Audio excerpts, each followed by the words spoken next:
आखिर कोयले से बिजली कैसे बनाई जाती है? यहाँ तक कि कोयले से ट्रेन भी चलाई जाती है। आखिर कोयले में ऐसी क्या चीज है जो इतनी पावर पैदा करती है? और आखिर बिजली को बड़ी बड़ी तारों के जरिए हमारे घर तक कैसे पहुंचाया जाता है? आइए इसके पूरे प्रोसेस को जानते हैं।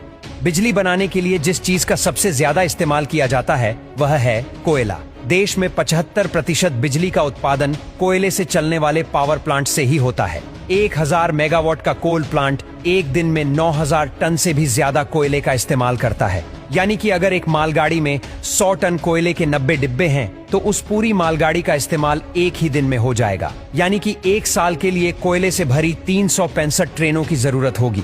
अब बिजली बनाने के लिए बॉयलर से लेकर टरबाइन और जनरेटर तक कई बड़े बड़े उपकरणों को चलाने की जरूरत पड़ती है, जिन्हें चालू करने में ही कई घंटे लग जाते हैं।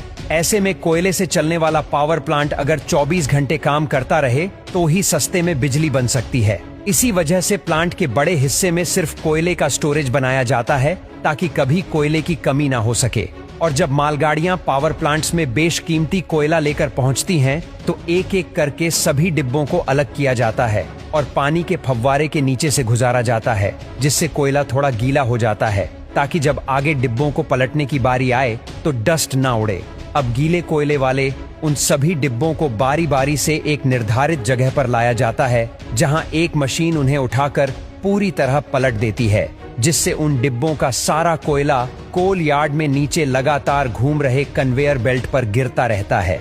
अब इस कोयले को फिर से कन्वेयर बेल्ट की मदद से जरूरत के अनुसार बाउल मशीन में भेजा जाता है, जो इन छोटे मोटे पत्थरों के रूप में एक दूसरे से चिपके कोयले को क्रश करके पाउडर का रूप दे देती है। इसके बाद इस ब्लैक पाउडर को कन्वेयर बेल्ट के जरिए ही विशालकाय बॉयलर में भेजा जाता है, जहां यह कोयला तुरंत आग पकड़ लेता है।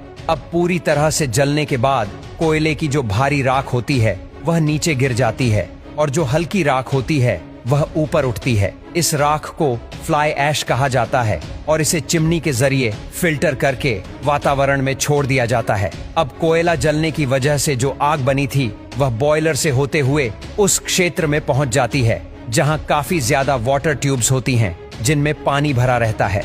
ये सभी ट्यूब्स हीट होकर पानी को स्टीम यानी भाप में बदल देती है। जब ये स्टीम सुपर हीट हो जाती है तो पाइप का आगे वाला हिस्सा खोल दिया जाता है, जिससे स्टीम उन पाइप्स से ट्रेवल करते हुए आगे पहुंचती है। अब हम भाप को लेकर पावर प्लांट के उस हिस्से में पहुंचते हैं जिसके बिना बिजली बनाना नामुमकिन है। जी हाँ, हम बात कर रहे हैं टरबाइन की, जो पाइप से निकली स्टीम यानी हाई प्रेशर वेपर की मार खाते हुए तेजी से घूमने लगती है। अब टरबाइन के घूमने की वजह से एक